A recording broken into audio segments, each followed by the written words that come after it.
As a former cartoon ghostwriter for a YouTube channel with almost a million subscribers, I've always looked up to the early season Simpsons, particularly season 2, as one of the most brilliantly written works of comedy available on television. To me, it was practically the holy grail of all comedic writing aspirations. So, to demonstrate why I think the early seasons of The Simpsons are a masterclass in comedic writing, let's analyze season 2, episode 2 together. And this one is called Simpson and Delilah. So, in this episode, Homer sees an ad on TV that promises to regrow hair on balding men. When he goes to the clinic to buy it the next day, he can't afford to pay its $1,000 price tag, which is actually well over $2,600 when adjusted for inflation. Then one of his coworkers get the idea to put it under his work insurance, and then he grows hair and instantly gets promoted to a position of work that he's not capable of doing, and it's mostly because of his luscious locks. So in order to break down each hilarious joke being made here, and how each one masterfully contributes complex and nuanced indirect characterization of each character involved, I'll go through the entire episode with commentary that I painstakingly wrote, as you can see, on what I consider to be the funniest jokes in the episode and try to explain some of the syntax choices that made it so cleverly written. We'll also utilize the original archived script written for the episode to try and gain additional insight into what the writer's exact angle really was for his jokes, and maybe we can even find some behind-the-scenes Easter eggs of extra writing that didn't make it to the final cut. And here's a little foreshadowing, there was a lot. Before I get started, I wanted to shout out the writer of this script, John Vitti. I'm going to try to make this into a series, and the season 2 is actually written by a lot of different brilliant writers in the Simpsons team, but John Vitti was one of them. He didn't appear in many other scripts in season 2, but anyways. So without further ado, let's watch these funny scenes and break them down by syntax. So, about 3 minutes into the episode, we get our first notable joke, and to get you up to speed, at this point, Homer's already seen the ad on TV for hair growth serum, and he made up his mind to throw out all of his other cheap old products and to buy the real stuff. So he goes to the clinic, and this is what happens. And your t-shirt. Great. How much? $1,000. $1,000? I can't afford that. Well, we do have a product which is more in your price range. However, I must assure you that any hair growth you experience while using it will be purely coincidental. What I love about this joke is it's told in such a smooth and nonchalant way that it was likely to go over your head if you're just using this episode as background noise. What makes it hilarious is the framing of the sentence, and it plays off the way that shading marketing often sounds, as well as the fact that it catches you off guard using misdirection via the framing of the sentence. So this misdirection is set up by making the majority of the sentence from the beginning to almost the end sound like it's going to be a promising and reliable product, and this was done by the writer intentionally. If we could forget this sentence, listening to the sentence again, all of it is set up to make the product sound good before the last 2 words, or even really the last word. So here's the sentence, right? However, I assure you that any hair growth you experience while using it will be blank blank. Now, if you didn't know the last 2 words of the sentence, you would probably be thinking it would be something along the lines of totally natural or perfectly reliable. In this alternate interpretation, your average viewer is thinking that the doctor's just reassuring Homer that even though the medicine is cheaper, it's still going to be effective. In the same way that generic brands still work the same as the name brands, even if they seem less luxurious. And that's what makes it a hilariously well-executed misdirect, because one word at the end of the sentence, of all places, is enough to make the interpretation you predicted shift to the exact opposite of the meaning you expected. And it's skillfully done in one hilarious word: coincidental. The takeaway here is that if you want to write a hilarious joke, write a sentence in which 99% of the options for the final word you could put at the end produce the same expected interpretation. And then, alternatively, find the one word that shifts the entire sentence's interpretation to the exact opposite of its intended interpretation and place it at the very end. Alright, let's move on. $1,000 of all the rip-off, screw-job, chip joint. Forget you, pal. Thanks for nothing. So I say, forget you, pal. Thanks for nothing. And I storm right out of there. Now, what makes the sequence so funny is partially due to its relatability.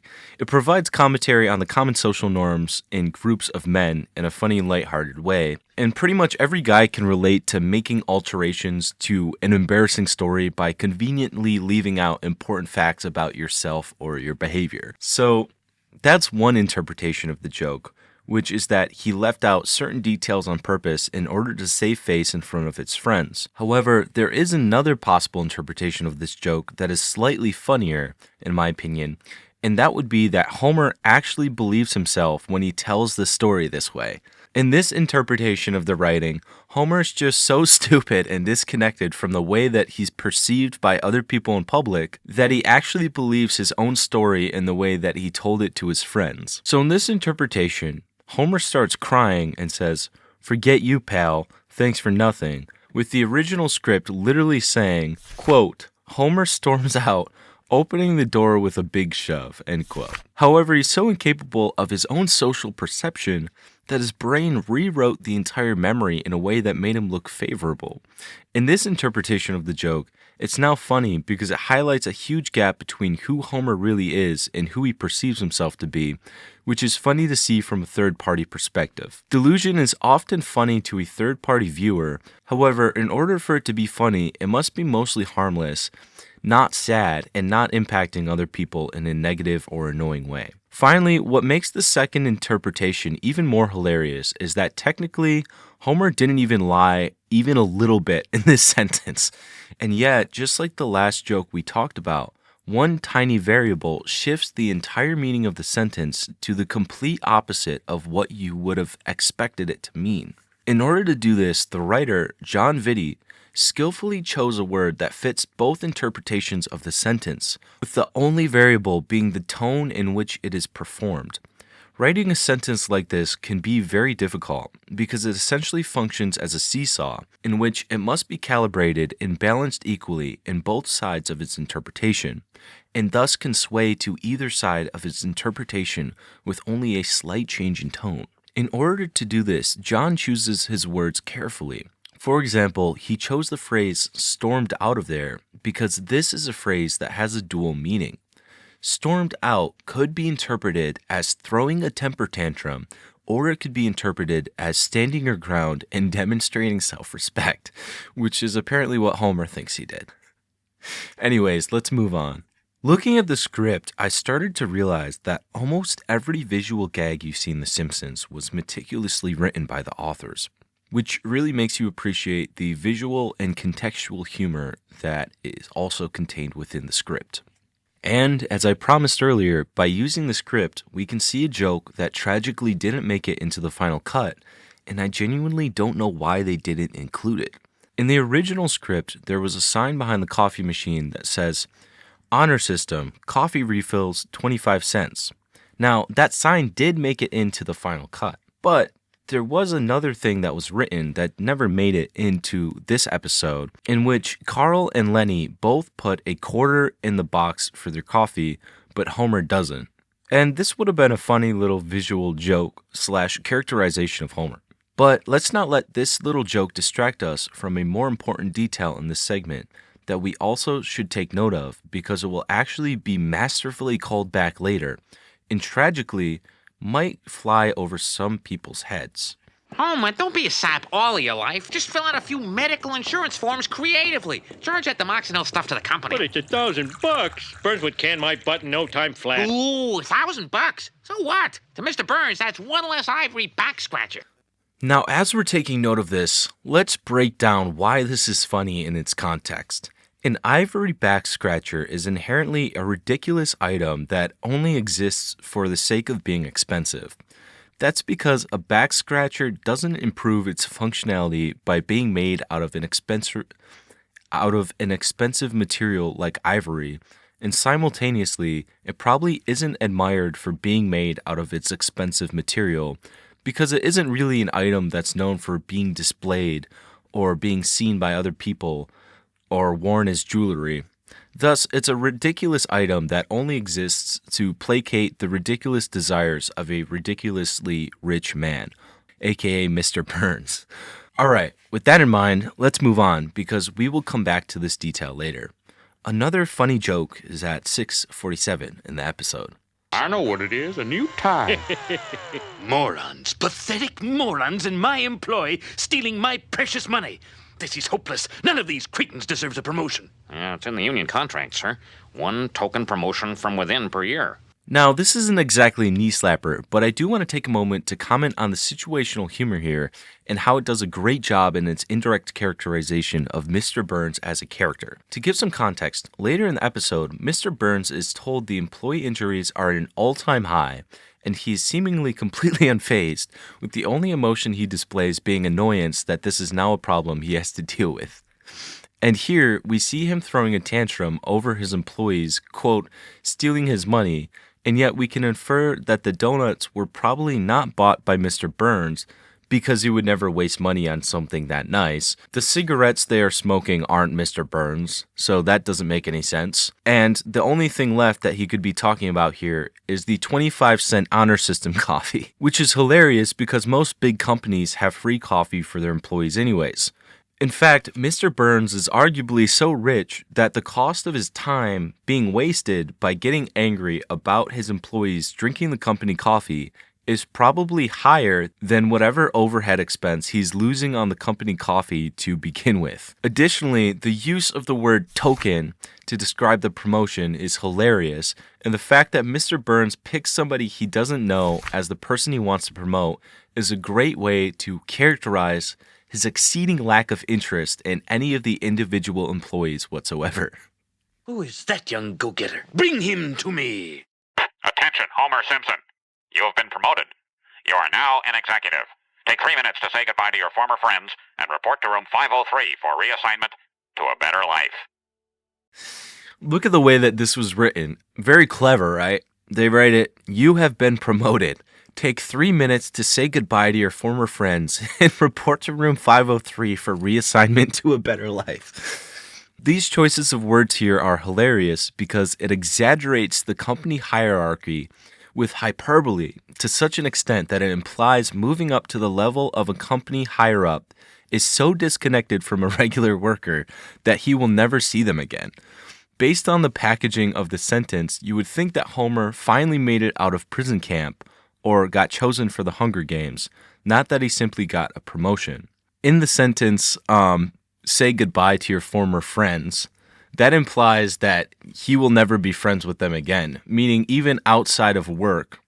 The use of the word former, it implies that this means that you are no longer friends with them, which also implies that if you become a higher up at this company, then you are not going to be hanging out with those type of people anymore, even outside of work. Amazing how one word can have so much meaning. So after Homer has been promoted, after only a small amount of time, it becomes clear that he's not exactly fit for the job he's been promoted to. And he's not having much luck trying to figure out who he should hire. And that's where one of the funniest characters in this entire episode comes along. Just sit there and keep your mouth shut. Got it? Yes, Mr. Smithers. He thinks he's so big. You don't belong here. Huh? You don't belong here. You're a fraud and a phony, and it's only a matter of time until they find you out. Who told you? Almost all comedy comes from some form of humility or letting go of your ego. Most people in society hold on to their ego at all costs, and when it's challenged, the most common knee-jerk reaction that most people would have is to either get angry or to defend their perception or reputation. Thus, this is once again a form of misdirection and surprise.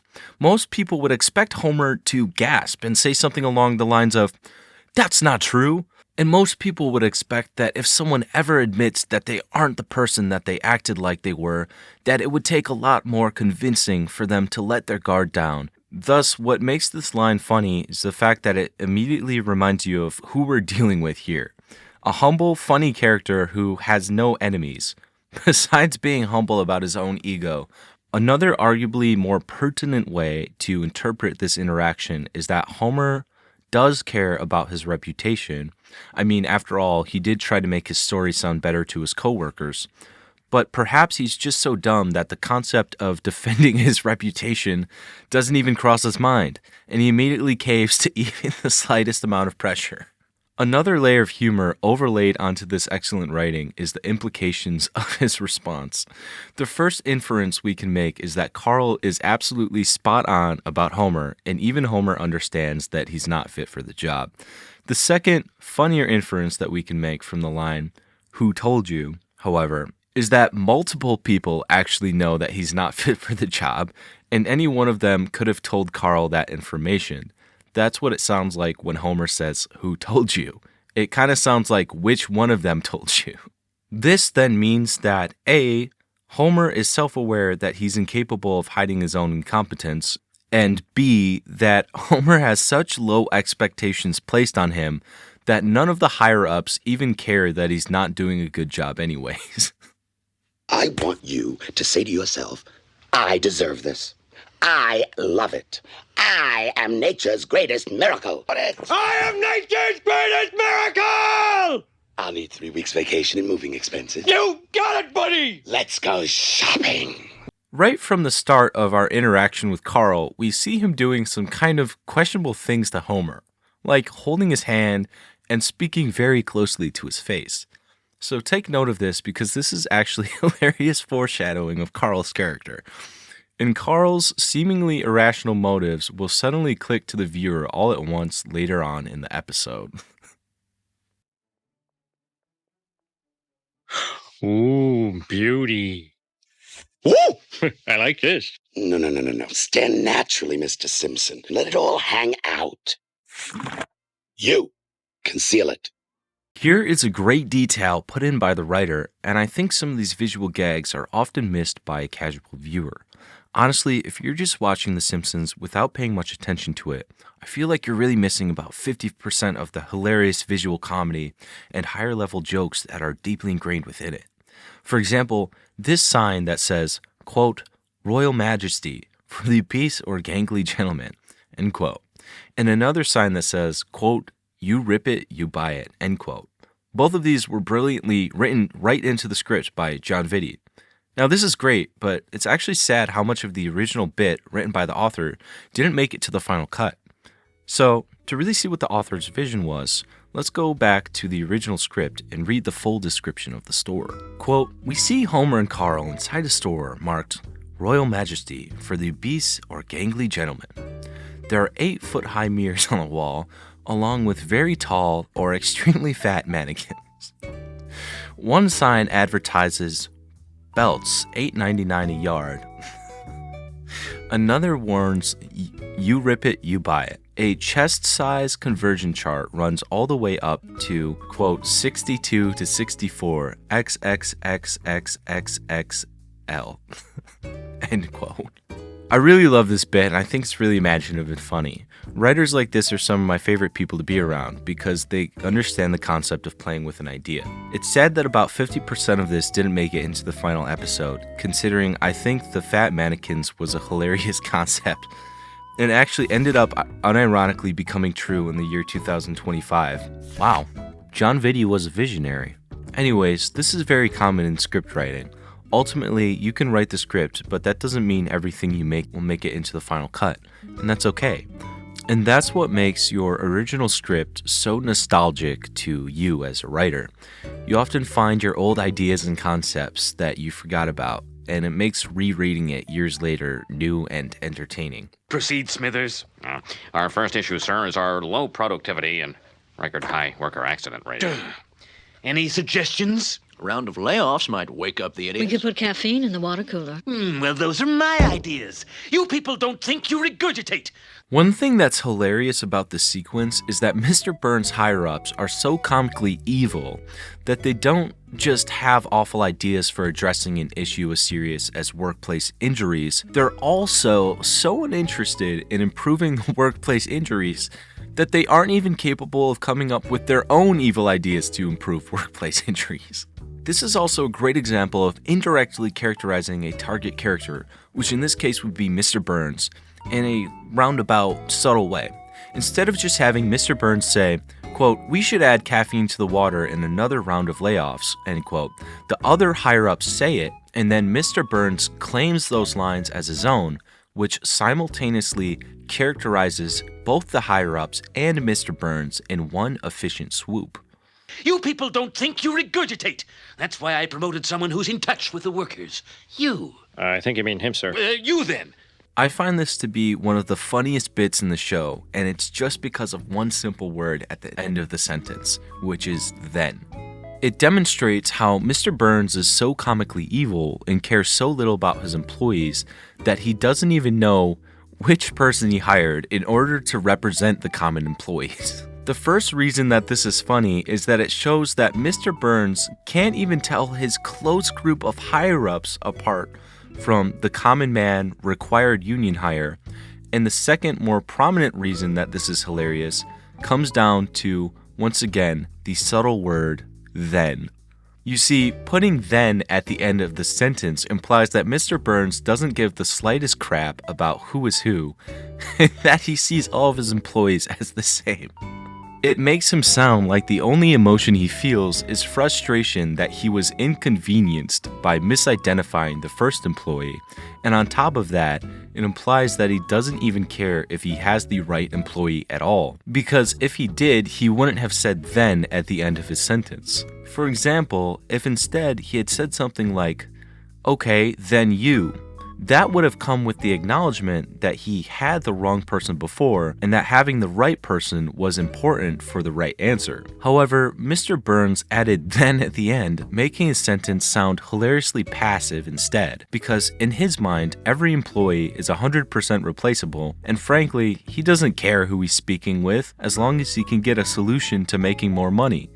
What's funny about the situational humor of this whole scene is the fact that the stakes are so high, and the level of apathy with which these high stakes are contrasted with. Everything in this board meeting just screams apathy, and we can tell by the way that Mr. Burns groans at the revelation that workplace injuries are at an all-time high. What's also hilarious is that the people who ideally should care, which would be the yes men around Mr. Burns that actually do everything in the company, still don't care enough to solve the problem, and lazily just parrot Mr. Burns. In fact, even Homer of all people doesn't seem to be concerned about the situation, but probably because he doesn't understand it, and we can see him practically falling asleep when his name is being called on. Later on, Homer suggests giving the employees more tartar sauce. How would you improve the worker situation? Well, you only get this tiny little cup of tartar sauce to dip in them, and I always run out. And Mr. Burns thinks it's a great idea. Will you stop wasting our time, Simpson? Shut up, Smithers. I like the cut of your jib, Simpson. Let the fools have their tartar sauce. Which also carries its own layer of comedy, because this carries the implication that Mr. Burns had absolutely zero faith in his higher-ups at the board meeting to think of any possibly better idea. All of this is insightful commentary on the difference in perspective between corporate higher-ups and the common employee. We're not saving anything for a rainy day. Rainy day. There's never going to be a rainy day, Marge. There's not a cloud in the Simpsons sky. And what does my little girl want? An absence of mood swings and some stability in my life. How about a pony? There isn't much to really say about this part, but I wanted to include it because it's so funny. It develops Lisa's character by showing her intelligence and emotional depth, and in this scene, humor is created by the contrast between this depth and Homer's incapability of understanding it. To be clear, Homer was intentionally written not to be purposely negligent here, because then it would no longer be funny. If Homer had seemed to understand what Lisa was trying to convey that she was going through, And in response, he had just said something that indicated that he understood her pain but didn't care about her, then Homer would have just seemed like a jerk. Instead, however, it remains funny because based on the character of Homer himself, we can accurately predict that Homer has no idea what she's talking about, or is completely incapable of dealing with that amount of emotional depth, and thus reverts back to the simplicity he knows with the line, quote, "How about a pony?" end quote. Because he isn't demonstrating that he's a mean-spirited person who doesn't care about his daughter, but instead is just trying to fix the situation in a much simpler playing field that he's capable of, as well as the fact that the interaction ends with Lisa being happy, the viewer sees no harm and no foul here, which results in the interaction coming across as humorous instead of sad. It is my sad duty to report that one of your executives has bilked the company insurance plan out of $1,000. What? Bless his hide to Hades!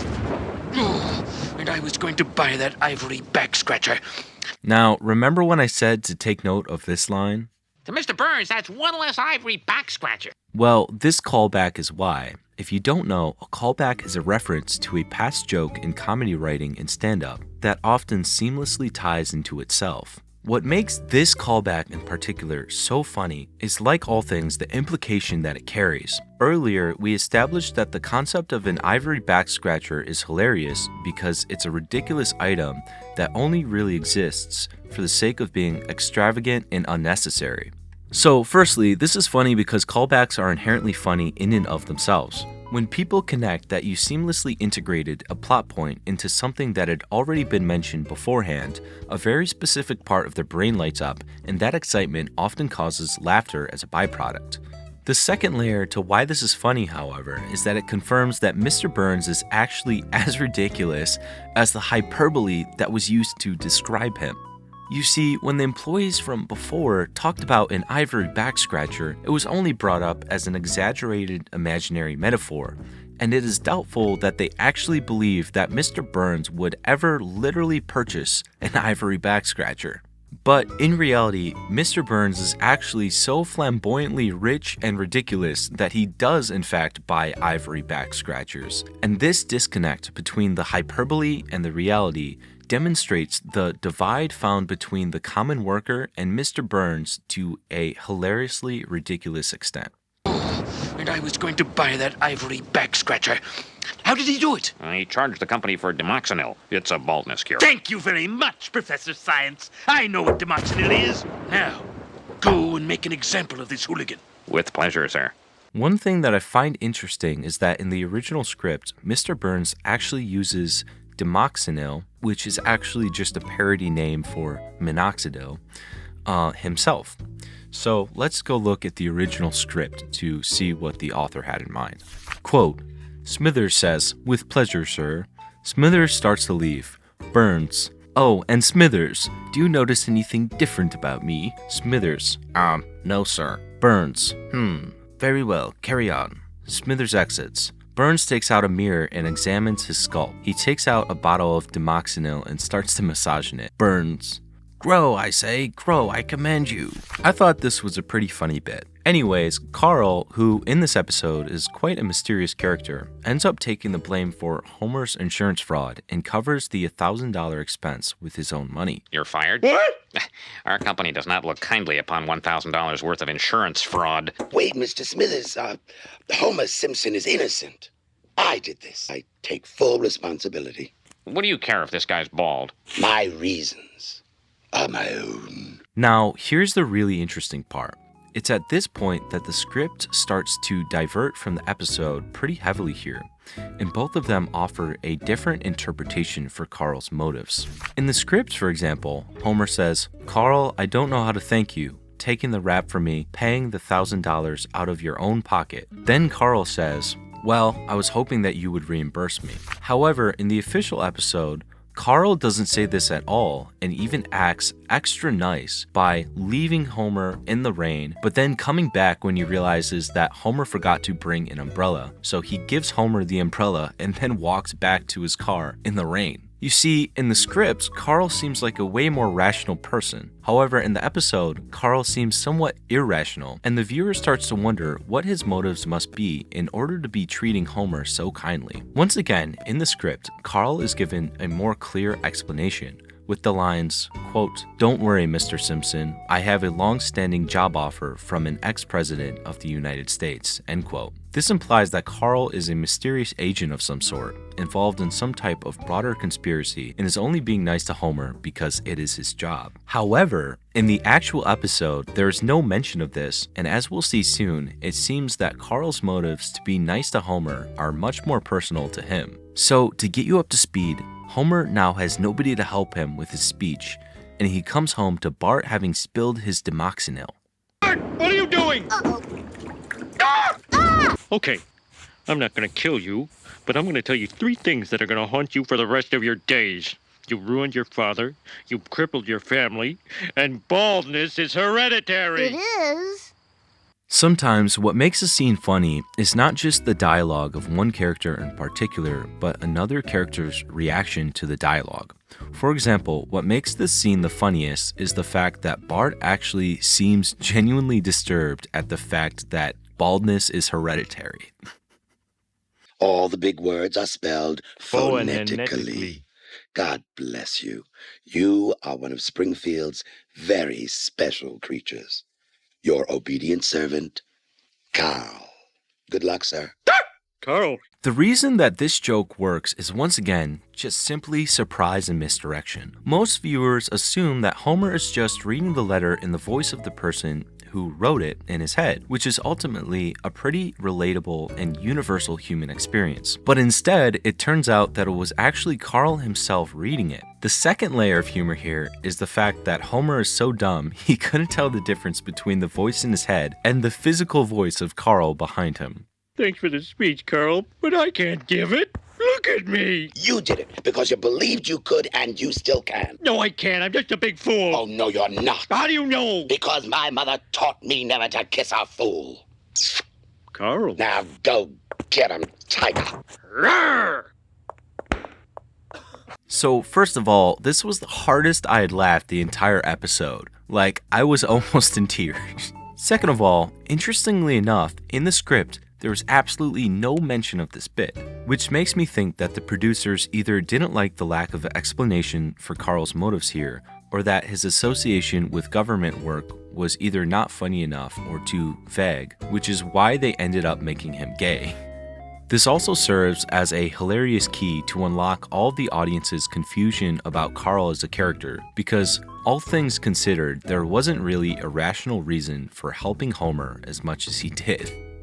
What's hilarious though is that the episode convinces you that Carl was purely a genuinely nice guy, a true saint who would give the shirt off his back for Homer, and it had the audience thinking, gee, maybe there are good people left in the world. Then, hilariously, once he kisses Homer and slaps him on the way out, it all immediately clicked, and everything we didn't understand about Carl now makes sense. Why he talked so close to Homer's face, why he was always being so helpful to Homer, and why he was nice to Homer to the point of seeming irrationality. Another thing that's hilarious about this plot twist is the sheer randomness of a gay man falling in love with a specimen like Homer Simpson, of all people, as well as the fact that Homer is so clueless and unsocially aware that he couldn't even tell what was going on the entire episode, and seemingly couldn't even tell after Carl randomly kissed him. Just like Patrick Star, Homer doesn't seem perturbed even in the slightest by this, or like his boundaries were violated. He acts as if nothing weird just happened and just shrugs it off and carries on with his day.